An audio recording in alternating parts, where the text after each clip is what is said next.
siya'y salawahan. Karamay mo ako kahapon at ngayon. Asahan mong bukas ako'y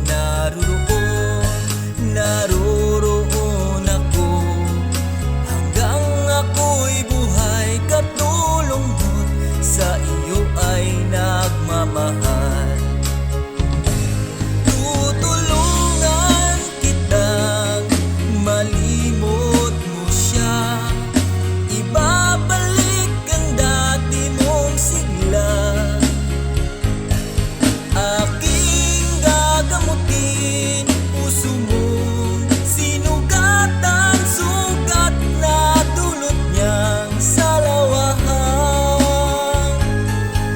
Halata ang lungkot sa iyong mga mata, kahit di sabihin mo aking nadarama. Ang paglayo niya'y huwag mong ipagdamdam, mabuti nga na lamang siya'y salawahan.